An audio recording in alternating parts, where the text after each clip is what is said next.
librarian at York St John, in addition to being the co-chair of the research support group, ALN Research Support Group.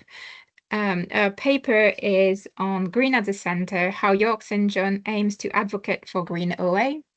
And after her presentation, we'll listen to Martin Gleghorn, who is a repository officer at Durham University.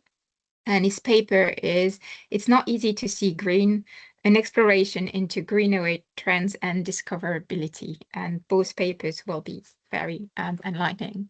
So I'm looking forward to hearing them. And I'll now hand over to Megan. Thank you, Delphine. Can I just check that you can admit people while I... Yes, I can. Yeah, and we can see your slides and everything, so you're good to go. That's great. Okay, hi everyone. So this presentation is going to focus on the different principles of green open access and how green is at the centre of our new open scholarship policy at York St John University. So our open scholarship policy encompasses 3 different policies. We've got our open access policy, our open data policy, and our rights retention policy. And the decision to develop this overarching policy came from the implementation of rights retention. So essentially, when we were planning how to kind of use our rights retention, how to map it, and getting stages approved, we realised that our other research policies would also need to align with this. And it made us aware of how underpinning green open access principles are across the different research strategies in the university. So first, I'll provide a context to York St John as an institution, and kind of where we want to go with research and our strategies. And I'll then talk about each of the 3 policies and the principles of green open access. So for open access, we'll talk about our refocus on green open access route and the challenges of depositing research outputs under the green model on repositories. I'll do some reflections on implementing the rights retention policy and our institutional responses to it. I'll also explore the revisions of making research data management policy more open and how fundamental principles of green open access also apply to open data and the different responses researchers have with both research outputs and open and research data too. And then I'll just generally talk about how we're promoting the open scholarship policy as a whole. So first of all, York St John is a mid-sized teaching intensive, and we're growing quite rapidly in research activity. So I'm part of the scholarly communications team, and it's a really small team. It's myself and my colleague Ruth, who is in the meeting. She is our repository librarian, and I'm the scholarly communications support librarian. We also have a large research office team who supports our PGR community, researcher grants, and oversees the REF, and we also have an input there as well. So York St John Research seeks to have a positive impact on communities and promoting a fair and more just society. Our research strategy and openness is embedded in our existing open access policy. So our policy essentially mirrors what the UKRI open access policy is. We recommend the green and diamond open access routes where possible, and we ask for authors to deposit their author accepted manuscripts and all bibliographic metadata on either of our 2 repositories on acceptance.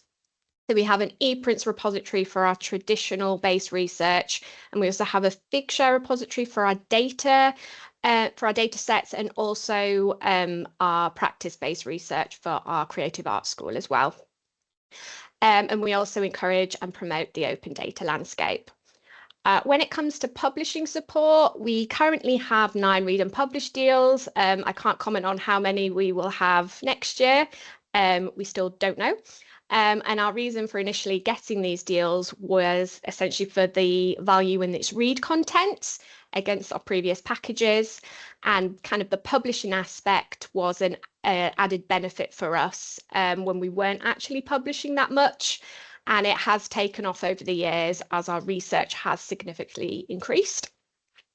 It's also important to note that the library or a research office in the institution as a whole, we have no fund for APCs. We kind of refuse to pay any article processing fees if it's not part of our read and publish deals. And that's sort of instilled in our researchers as well and supported by senior leadership. So to start with the open access policy and green open access principles. So on the screen, I've just got the definition of the self-archiving model. So green open access is a version of the work which is deposited in an institutional repository and made open access usually after an embargo period.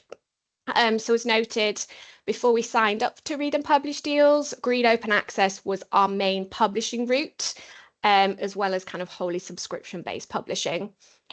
So additional parts of our policy, when it comes to copyright, we recommend the CC BY or the CC BY ND for open access research outputs for the greatest level of openness, with the understanding that other licenses are appropriate for some types of research outputs and the creator's intentions of the work's reuse. When it comes to deposit, yes, I noted earlier, we ask all researchers to deposit a version of the output on formal acceptance. We're not changing that for the ref. We are still going to ask on acceptance. And we find that that is easier and it's what our researchers are used to. And this is regardless of the route of publication. So for journal articles and conference proceedings with an ISSN, we ask for the AAM version, and for book chapters for an accepted version. If an author has written a whole book that isn't open access, we ask them to select a chapter and then look at embargo periods.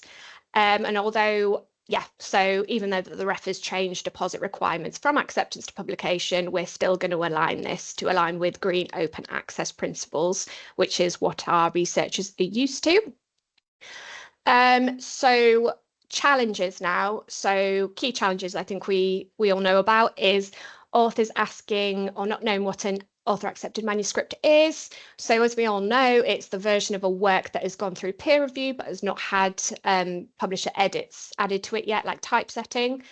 The AAM is also the final version of the work where the author holds copyright before that copyright transfer agreement occurs. There's always questions about it, especially from early career researchers, and a lot of panic. And even established researchers still provide various versions or unclean versions. So we get a lot with comments from collaborators or editors still attached, and obviously we don't want that to be visible on our repository. There's also different information or terminology from publishers is also quite common. So some publishers offering pre-approved prints immediately through platforms, which doesn't always align with institutional repository requirements, and it just adds to the confusion of what we're actually allowed to do with a particular version. Accessibility is also a major challenge with AAMs and not making them suitable for all readers on an open access basis. So if an author accepted manuscript is not accessible to all or have the functions to be, it's not actually open access, and just doesn't work. So ensuring accessibility of AAMs adds another layer onto author requirements, as well as different support falling across institutional departments. So while we can assist with smaller edits to meet accessibility, we do also have a separate digital training team and accessibility specialists who can provide support on a wider level. But we found that for authors, we find that they're overwhelmed with needing to work with different teams and not having that kind of one route while still navigating the publishing process. So one reflection is the different perspectives of accessibility within the institution. So I just find it amazing that accessible reading and teaching material is a set standard for all modules that academics are very keen on. But yet when it comes to research, there doesn't seem to be the same level of importance or concern. And I feel like this is a behaviour created by Gold's open access approvals via read and publish. So the immediate published versions are always subject to the accessibility standards of publishers. So I don't think researchers have really thought about AAMs in this way about being open access. So traditional publishing and the open access distinction. So some publishers present the idea that self-archiving is not an open access model to researchers. So there's different language used on approval dashboards and author correspondence. So approve is always linked to the gold open access route, whereas decline refers to the subscription and traditional model. And there also doesn't tend to be much information about hybrid or open access aspects of the subscription options. So it makes authors feel like they have been declined. And I think this is also the case for rights retention in some of the big 5 deals, with some publishers crafting rights retention in a purely subscription sense without using the term rights retention, which I think we all need to keep an eye on. Repository deposits as well. We find that some researchers do just add random copyright licenses or random versions. So we find that this demonstrates more work or communications is needed in the importance and the power of repositories as a searching tool and as an open access database. I think repositories are key for open access, so we need to make sure that their authors are doing everything correctly and actually doing those checks for themselves. So while we've seen significant increase of immediate open access publishing using the gold route in our read and publish deals, we still have a lot of non-read and publish publications coming through as green prior to rights retention being implemented. So we find that authors do understand and are accepting of embargo periods. So for our established researchers, this may be due to their their recollections of a time before we had the deals, where traditional and self-archiving was the only option. And for others, it might be the case that they weren't actually aware of their full publishing options, or have realized they've selected a particular route and they could have gone the other way. So what we do is we encourage authors to get in touch with us prior to submission. As we're a small team and a small university, this is manageable. We have that time to give to search and do the research on journals for researchers and kind of inform them of what to look for. And this helps us kind of confirm the journal type before submission. So if it flips, for example, we've got that evidence that it was a hybrid. And it's also been very helpful in catching submissions where the publishers may have tried to transfer them to mirror journals as well. And encouraging and talking can change the learned behaviours with new researchers. For example, our PhD students, we can get them into using the green open access route from the beginning and highlighting those benefits. And also we embed this in our teaching when we're doing research skills to PGRs and early career researchers. However, we don't often know what publications have been submitted. So while we sometimes have to unpick complicated requests, this can also demonstrate that authors are comfortable and accepting of green open access, as we haven't been asked about potential APC costs. So in some ways, this is good. And it also shows that maybe authors are aware of our no APC stance and are actually standing with us as an institution. And I think an opportunity moving forward is to emphasize kind of what self-archiving truly is. So we want to encourage authors to deposit their items on their own in repositories instead of us doing it for them. So it gives them agency and ownership with their own research and centers the importance of green open access and how repositories are crucial for open access to happen. And then just to build on open access, I'll just move to rights retention quickly. So we all know that rights retention is underpinned by the green open access route and it's compatible with hybrid journals only. Rights retention removes the remaining barriers of self-archiving, so the embargo period. And while our intention of rights retention was a combination of financial and ref reasons, we quickly became aware of how beneficial it is for author agency and the power of these repositories. So we mapped our strategy by looking and engaging with other institutions and being involved with GIST communities. So devising the policy itself included cross-referencing and updating our open access policy slightly. We also had to adapt our intellectual property policy, which by chance was also being updated at the exact same time. So we had a lot of influence over that. With comms as well, we've designed user guides and materials explaining what rights retention is and the visuals of the different open access models. So we've had a lot of positive engagement with different academic groups and departments, both online and in person. And they all seem to be very grateful for our time in explaining the different open access routes, publication models, and the benefits of green open access. However, it's a really complex process, particularly with the different versions and the copyright aspects. So there's always going to be concerns or awareness that academics haven't completely understood. So we just need to keep going with those conversations and keep talking to the same people, and just always reassert that message of what it is. Quickly just looking at the time. So this is one of the kind of visuals we've created to explain kind of rights retention, the green open access route with rights retention. So we can see where the copyright transfer happens, and then you've got the AAM where you hold your copyright to. Obviously, we've also had some challenges and responses to rights retention. So we've had some direct challenges and resistance.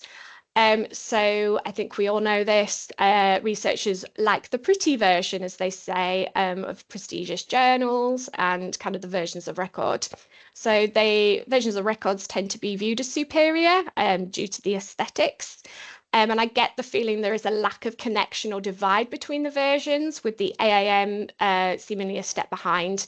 However, it's essentially the same content and it has the same results when engaged with. And the AAM has more visibility due to its CC BY license immediately on publication. We've had academics say that AAMs take a lot of work to make accessible and suitable. And I find that might be viewed as an additional workload, which researchers don't have, and kind of voicing their concern at removing comments or doing all these checks, depending on how large their article is or their research is. And there's also the pushback and the impact, feeling like gold open access has been taken away from them. And also when we talk about the ref as well, people do tend to panic and kind of argue their point that their article might go forward to the ref, and could we think about potentially using kind of the Read and Publish Gold Fund for their article.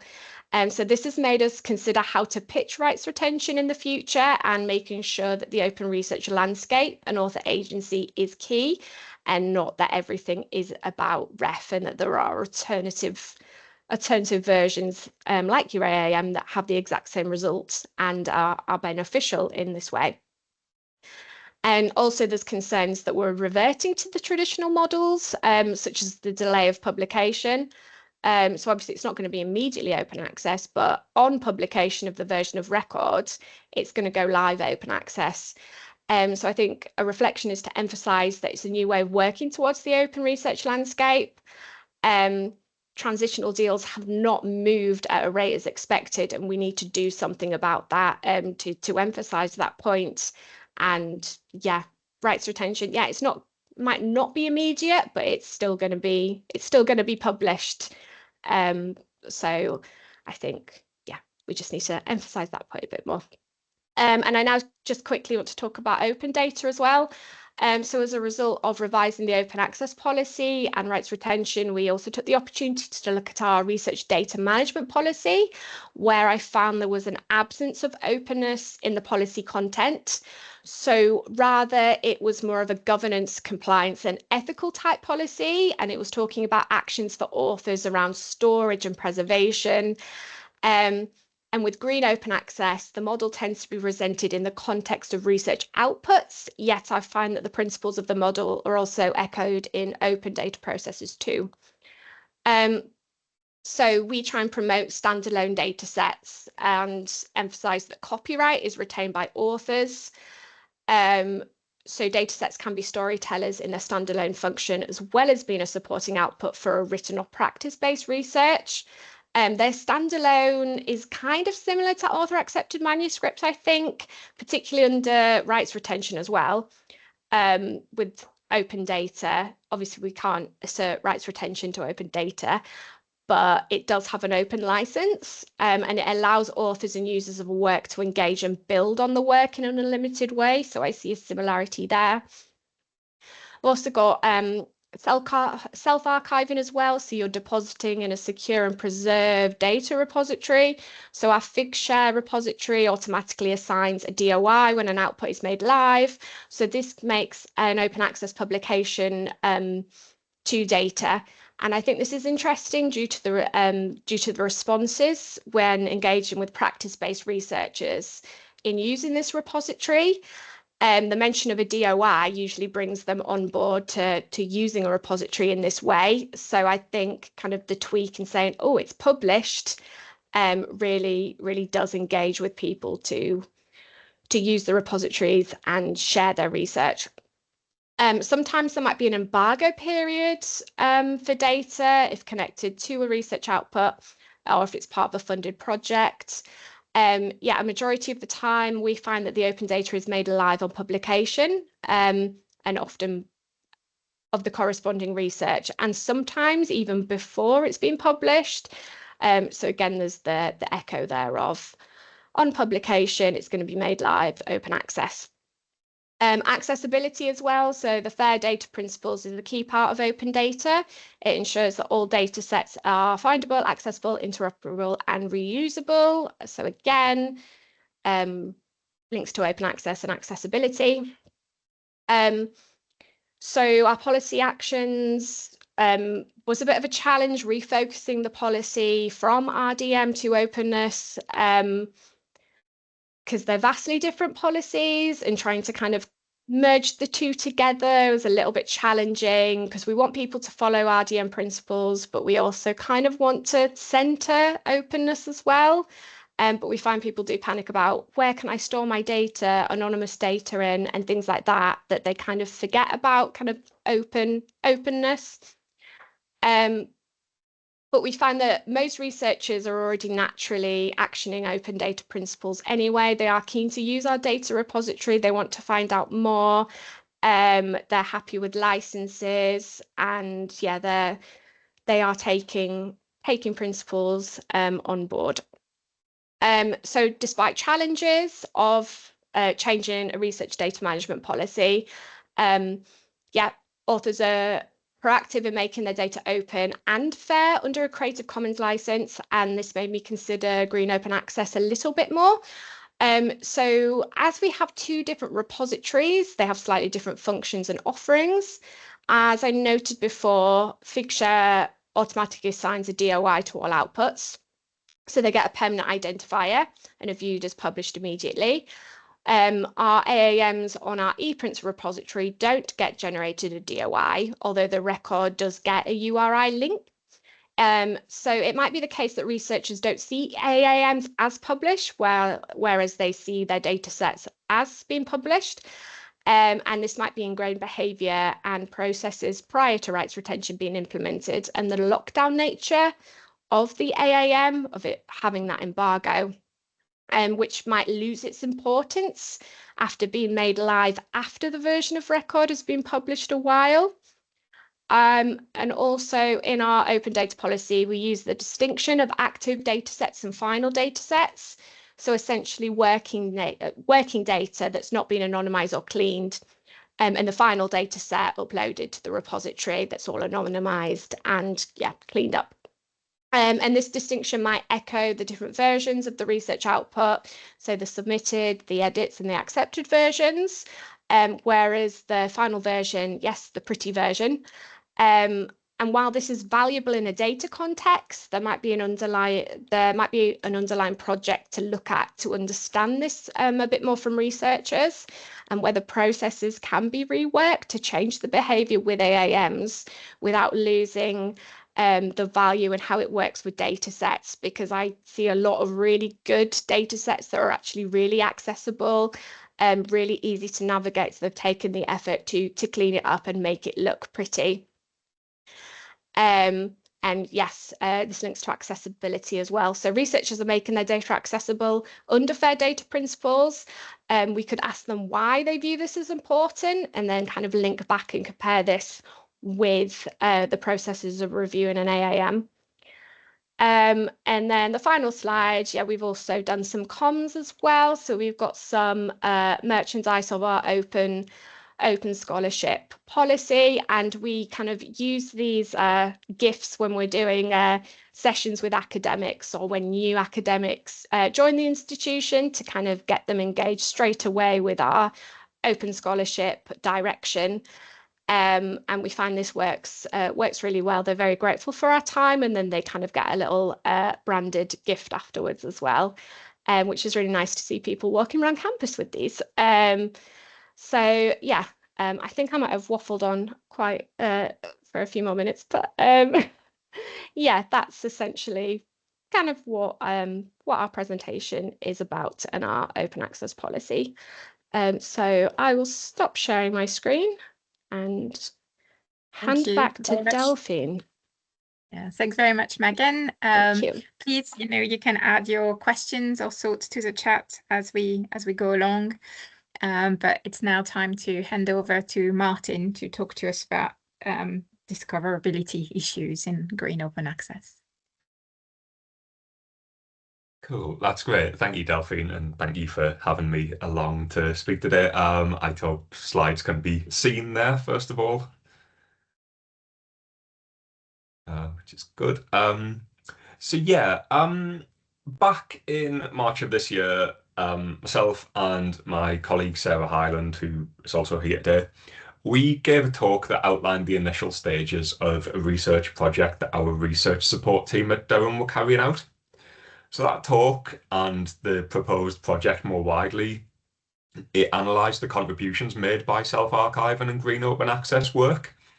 It looked to kind of address the question of what drives researchers to engage with green and repositories, and also what developments in the wider scholarly comms landscape might have informed trends in depositing work. So I'm going to start today just by revisiting some of the findings from the work that we did back then, but I also want to discuss some of the issues that have kind of still been on our minds since then, and some of the more recent investigations that we've at least tried to carry on doing a bit of digging into as well, and also where we'd like to kind of take things with this and why we think it's still important as well. So, as I kind of did at the time, I should thank my peers at Sunderland, Newcastle, Northumbria and Teesside for their help with the work we did back then, because we analysed data both from our institutional repository at Durham and also their repositories as well.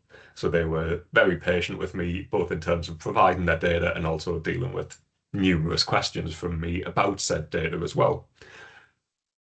What that kind of initial analysis that we did showed was that developments like the introduction of REF open access requirements, the proliferation of transitional agreements with publishers, and I think to a lesser extent, owing to both recency and a smaller sample size, the rights retention movement, these things did have an impact on deposit numbers. And specifically, we were able to identify an increase in depositing through the initial few years after open access became a REF requirement, which kind of tracks with the suggestion that it was compliance rather than any kind of ideological view or sort of specific attitudes towards green that was really the driving force for depositing during that period. And I guess, trending in the opposite direction, but probably proving the point in the same way, the increase in work that was published via TAs from 2018 onwards, that sort of looked to have a bit of a negative effect on green deposit numbers as well. The impact of rights retention was a bit less conclusive, although the limited data that we did have did hint at a bit of an upward trend in deposit numbers. That's something I'd be really keen to keep monitoring. I think as rights retention policies potentially become less, nice things to have for universities and more of a real necessity against the kind of backdrop of ongoing negotiations with publishers. Also, the financial hardships that a lot of institutions find themselves under as well. I think obviously Megan kind of raised a really interesting point on the sort of challenges and responses to rights retention as well, because it raises that question for me of, might it be the case that we do see another surge in green open access deposits on the back of rights retention? Or could it be more of a struggle to get researchers to sort of re-engage with green in the same way now that they've, I guess, kind of had a taste of the good life and been able to experience all of the benefits of those deals with publishers? So the initial groundwork that we did also, I think, represented a really good opportunity for us to kind of focus on our repository processes, question why we do certain things in certain ways as well. And again, I'm grateful to my colleagues at other institutions who provided some insights into their own processes as well. It was really helpful. And I think it was particularly interesting in terms of how different institutions tend to maybe prioritize versions of outputs when it is possible to share more than one version publicly, and how that kind of aligns with sort of findings from sort of JISC's review of TAs that suggested that sort of green deposits were decreasing year on year, as well as kind of feeding into some perceptions of green that maybe exist. And again, that I think Megan touched upon really well. I think ideally I would have liked to have expanded upon this, and I guess still would like to, and to have analysed data from a larger number of repositories to see if what we gleaned from the Northeast universities held true over a bigger sample size or not. More generally, the plan within our research support team at Durham was to build upon this and to conduct some qualitative research through focus groups, both with fellow librarians and also our academic colleagues as well, just as a means of trying to gain some additional insights into sort of awareness of, experiences with, and attitudes towards green open access, and also to what degree those qualitative findings either supported or contradicted the conclusions that we had maybe drawn from the data that we'd gathered. That was then going to inform the advocacy work that we do with researchers around green open access.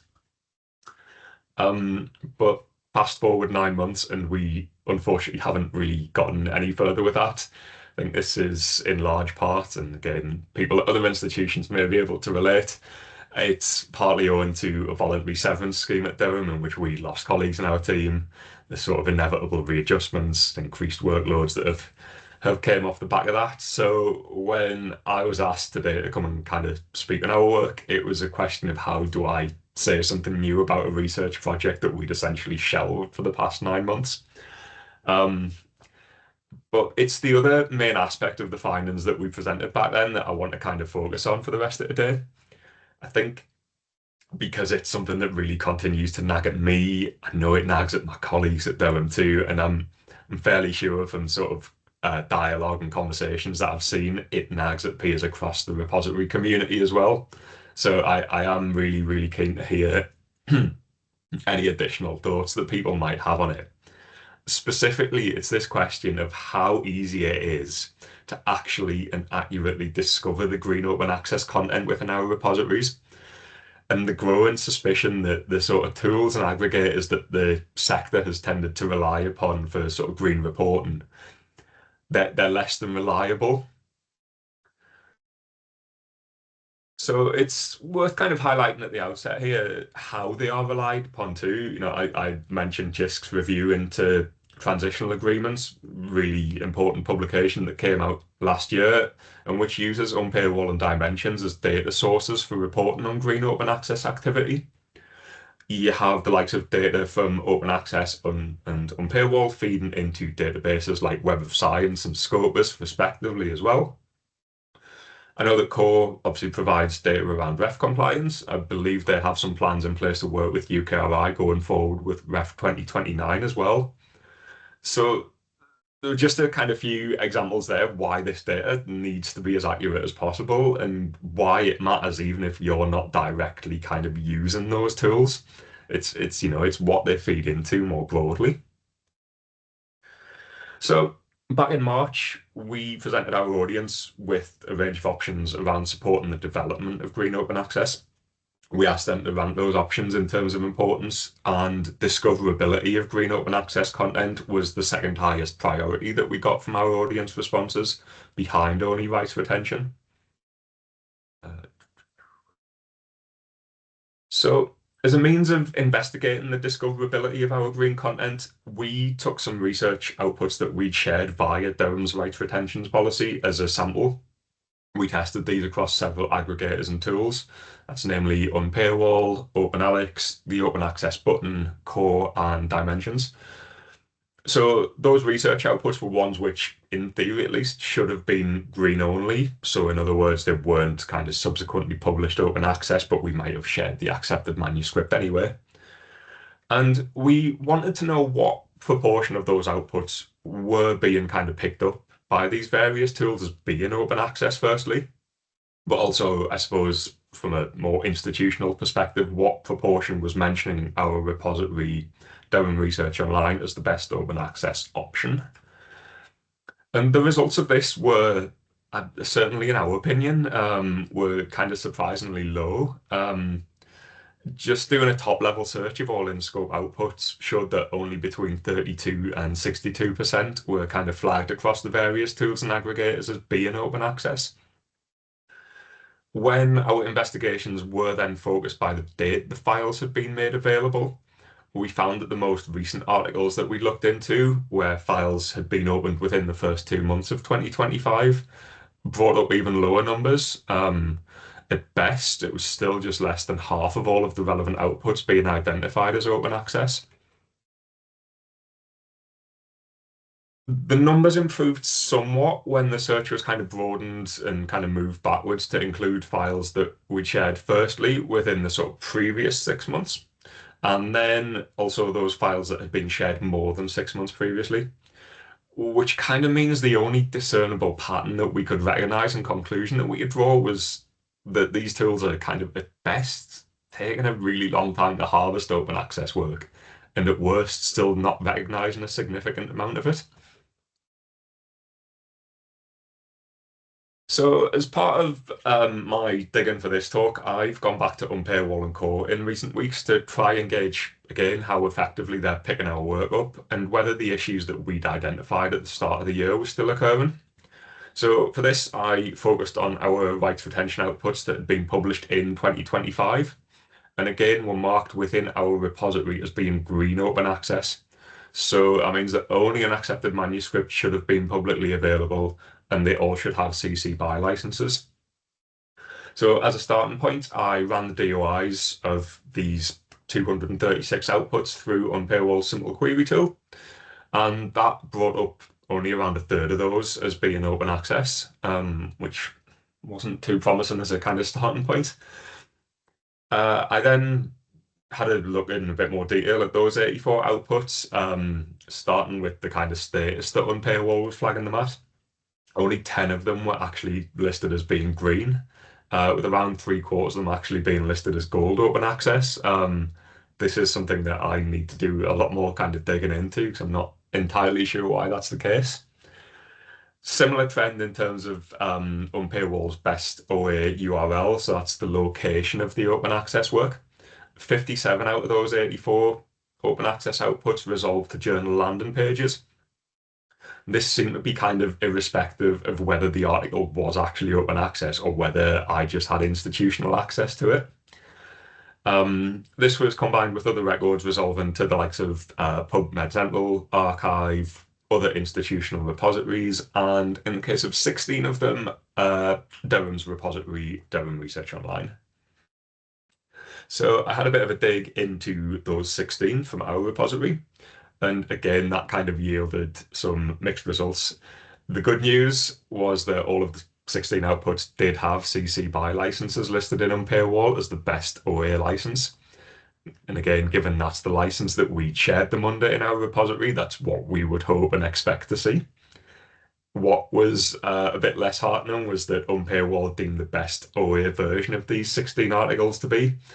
It only actually listed 3 of them as correctly being the accepted version, with the other 13 being flagged as submitted versions. And again, as an institutional repository, as per our practice, we tend not to deposit submitted work. There shouldn't be any mention of submitted work in our metadata. So what is it that is kind of causing them to flag in this way? So turning to core, I'd exported the relevant rights retention outputs from our system, but I think because checking core's dashboard is a much more manual process, looking for individual outputs, I ended up working with a much smaller sample size here of 30 outputs. And when I was doing this, what I was doing was comparing the date that we had made a file publicly available in our repository against the date that the core had last updated or indexed our data to see firstly how much of the work was actually available via core, and secondly if there was any indication at all to see how long the process might take, or whether there was any reason why some publications are indexed properly where some aren't. I've been in dialogue with core about this as well. So the dates that we'd made the files available in our repository range between August the 15th and October the 20th of this year, with the most recent core updates to records all happening on either the 6th or the 13th of October. So out of these 30 records, there were 10 in which we'd made the file available more recently than core had last indexed them. So in other words, we wouldn't necessarily expect to see the full text available in core at that stage. There were 5 where core just didn't have any record, metadata, or otherwise of the output whatsoever. So of the remaining 15, there was an almost even split between whether or not the full text was available when it should have been. We had 8 where it was, so that was great. But we had 7 that had been re-indexed in core after we'd made the file publicly available via our repository, but that full text still wasn't shown in core. And again, there didn't seem to be any kind of correlation between dates that we'd made files available. Some had kind of become available quite quickly, some had been made available a long time ago and still weren't shown. So the obvious kind of initial frustration and concern here is around a high proportion of our rights retention outputs seemingly not getting accurately harvested by these aggregators. I think when we've gone to the effort of sharing them in this way, and also given the importance of rights retention as a route to open access and, potential implications around funder compliance there. But the additional issue is the kind of lack of any clear pattern or cause to this, and sense that we don't have an obvious answer to the question of why some publications get harvested properly and many others don't. Even if we kind of start to see the percentage of outputs that do get harvested creep up over a period of several months or longer, it's a much more drawn out timescale than the ones that we're having to work with around kind of ref and funder open access requirements as well. And I guess it is just kind of generally unreliable in terms of research discoverability too. I am mindful that we kind of have to look inwards where this type of issue is concerned as well. Namely, is it the case that our metadata isn't up to the correct standards? It could well be the case, but when we kind of carried out some of these checks earlier in the year and found what we did, we contacted our repository provider to sort of make them aware of it, asked them if it could be a problem at our end that was impacting upon the discoverability of this research. They weren't really aware of anything specific that might be causing it, and we're kind of more concerned with knowing whether the same issues had been affecting other providers as well. I think more broadly, it maybe also speaks to a bit of an uncomfortable truth around institutional repositories, and that being the difficulties of finding work within repositories, and a subsequent sort of perceived reluctance on the part of users to use work from them. There were a couple of good lines that I've kind of included there from Beth Montague, Helen and Katie Fraser, and also Carolyn Ten-Halter to that effect as well. And, I guess the thing is, if those perceptions are correct, though, it then throws the problems with these tools and aggregators into an even sharper focus, in that they're kind of being relied upon to, find and access research much more frequently than a repository landing page would be. I think additionally as well, there are definitely limitations in the research that we have conducted up until this point. A lot of what we've done has involved very manual processes. I know how sort of painstakingly Sarah went into things a lot of the time as well. It can be kind of copying and pasting titles, DOIs, other identifiers, which we kind of did rather than using APIs. And I guess this sort of presents issues in terms of the scalability of the research as well. Because while I don't believe this is a Durham specific concern by any means, I think the challenge lies in how to explore this on a larger scale. And I think even just how to sort of access the data that you would need in order to do this. But that being said, it is still something that I'm keen to do. I think primarily because on a very basic level, I'm a big open access, I'm a big advocate for green open access. I believe it's as valuable as gold open access. I believe it's vital that we have a viable route to open access that is more equitable, more sustainable, and doesn't involve necessarily kind of handing over extortionate amounts of money to publishers as well. And I think in the context of this sort of current research and publishing landscape as well, reliable discoverability of green is extremely important. You know, you can look at the kind of various publications, funders, platforms that use these data sources for reporting on green open access activity. I know that the N8 group, for instance, which Sharon were part of, have recently launched plans for what they call an enhanced green open access as part of a sort of push towards more sustainable routes to publishing as well. You know, adding the fact that there's still ongoing uncertainty around negotiations with read and publish deals with major publishers, which is all to kind of say that green feels as important as it ever has done. And it shouldn't be undermined as a route to open access by not being sort of fully and open, fully and accurately discoverable, rather. So again, I'm kind of mindful that I'm maybe kind of sounding very negative here, and I do want to reiterate that my purpose here is not to bash services like Core and Paywall. They are still really, really important tools that researchers have at their disposal. At Durham, I know we're kind of long-term supporters and sustaining members of Core as well, and we really admire the work that they do as well. It's more kind of addressing the question of what we as an open access or a scholarly communications community want the next steps to be, I think, and how we can work with these services for what we need to ensure the continued validity and discoverability of green open access research. So yeah, thank you for listening to me. You may have spotted that I ripped the title for this talk from a Muppets song as well, but I didn't want to risk the wrath of the Walt Disney Corporation, so feel free to enjoy a Microsoft stock image to end with. Thank you. Thank you very much, Martin. That was really, really interesting. So it's now time for questions. Megan, could you stop the recording at this point?